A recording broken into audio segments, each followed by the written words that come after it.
This video is going to be my first impressions of Pokemon Legends ZA. I really like the Pokemon Legends series, so I've been excited. I've been very excited. When the official trailer came out and I saw the gameplay, I was like, oof, that looks a lot like Arceus. That's one of my favorite in the Pokemon series as of recently. I think it's gonna make me a little biased. I think I'm really gonna like ZA. You might not like my first impressions, but these are them. So the first impressions that I have will spoil up to the Lookers Bureau, so that's your warning. And I decided that just because after that, like, night and day actually starts shifting. Yeah, we're gonna talk first about the character customization, just because this game was said to be filled with shops where players can actually get in-game items, such as many new clothing customization options. The game also includes a fair share of options for hair customization, with loads of haircuts and colors to choose from. All this combined may create the ultimate character customization experience in the series. Because in Pokemon, they don't want us to look good, especially in the last one that we had in Violet and Scarlet, where we could only wear those uniforms. I was furious. But of course, in the beginning of the game, it's just going to be like the very basics of customization. But I was already excited by what I was seeing we were going to be getting.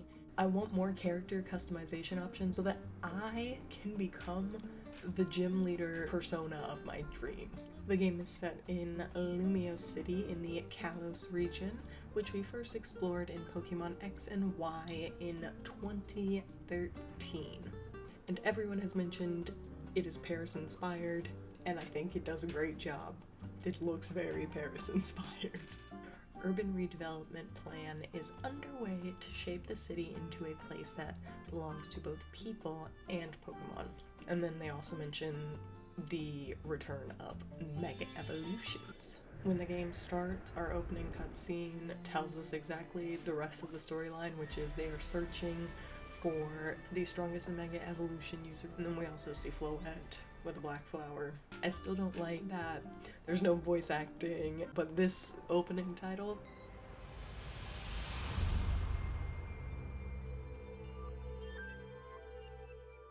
cinematic. I liked it. Very simple, very clean. Now we're getting into the game. We meet our rival slash ally, because really they're just like a quirky ally at this point. I was introduced to Urbane.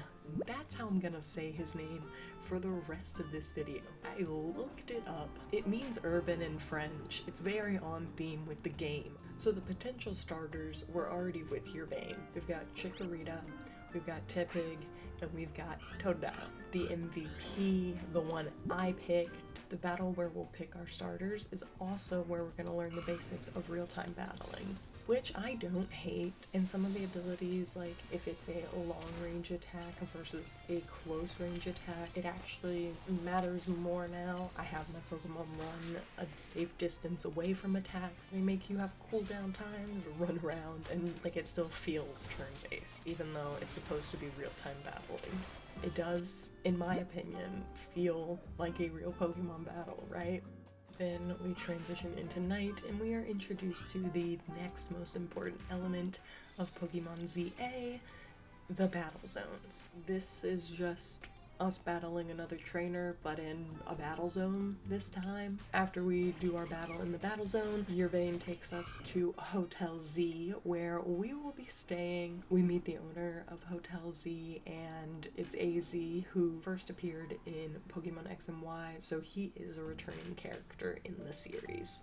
AZ is also the trainer to the Floette that has a black flower, who has shown up a couple of times in the cutscenes. Our second day in Lumio City starts with a info dump about the ZA Royale. The battle zones are part of the ZA Royale, which is kind of the alternative to battling at gyms. We're battling from rank Z to rank A. Now we finally get to start exploring Lumio City, and barely. We're still in the cutscenes. But we're getting somewhere, okay? We're getting somewhere. The Pokemon Center is where we are introduced to the Pokemon Research Lab. We are given the incentive to catch them all. So now we've learned where the Pokemon Center is. We know about the Pokemon Research Lab. Now, Urbane's gonna take us to the Wild Zones. A Wild Zone is exactly what it sounds like. It's where the wild Pokemon are. One of the things I like about the Wild Zones is the fact that they tell you what like recommended level Pokemon you should have when you go into the Wild Zone. Really helps you out because sometimes I'm just trying to train up my little guys and I don't need them getting wrecked. So when we enter the Wild Zone, this is where we really get to see like how you interact with the Pokemon, right? Pokemon all have different personalities, but I'll tell you something.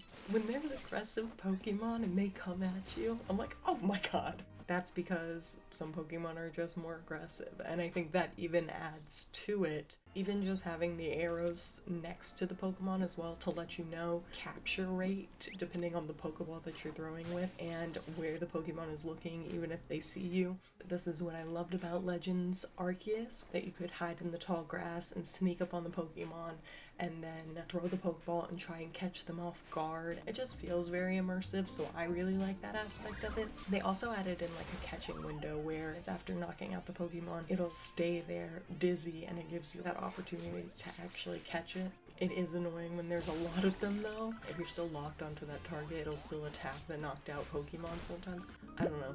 It is easy to accidentally throw a Pokeball, so I just lose those. That sucks. The moment I thought that, they've already come up with a solution. You go back to the Pokemon Center and you'll meet somebody who will give you the Pokeballs that you lost. Like a service that just goes around and picks up Pokeballs for you. Great problem solving in my opinion. Great problem solving.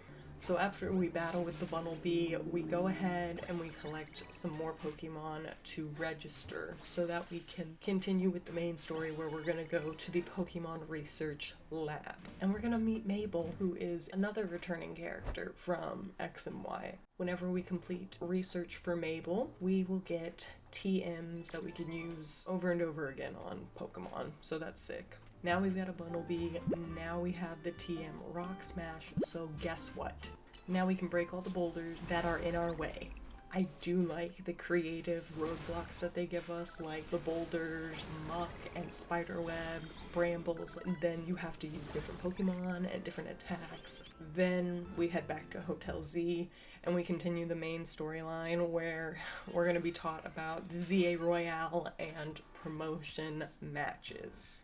Urbane goes ahead and gives us the full rundown. For the ZA Royale, you have to collect ticket points so that you can get a challenger ticket. And once you have your challenger ticket, then we can do our promotion match. Urbane and the rest of our teammates are waiting in the battle zone for us. The extra missions to do aren't given. This is where we just learned that sneaking up and striking first is very important in the ZA Royale.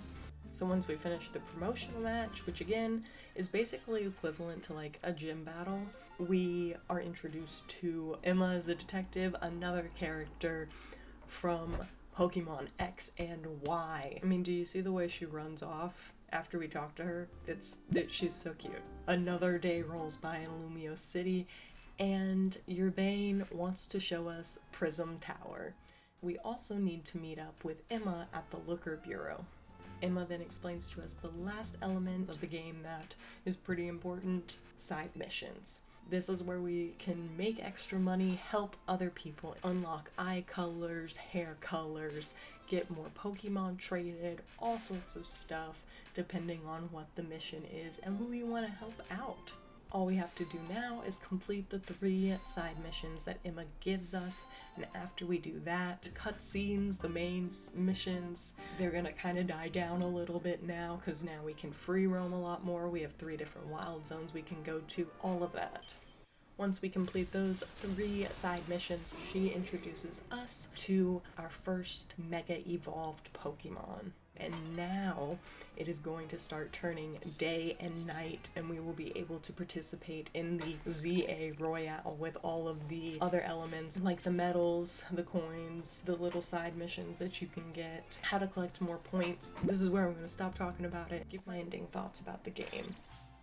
I played hours and hours after this. There is plenty of footage of me playing this game continuously and just exploring as much as I could. I really like how immersive it feels to me. Climbing on roofs, in the grass, being hunted by these Pokemon, I'm having a blast. It's been a lot of fun. Again, maybe I'm just a huge fan of this because I like the Legends series and I like the gameplay for the Legends series. You don't have to like the game the way I like the game, but I like the game. That's just my opinion. This was my first impressions of the game. If you enjoyed this game, please let me know in the comments. If you didn't enjoy this game, I'm sure you'll tell me in the comments. Anything else, Belly Bolt? See ya.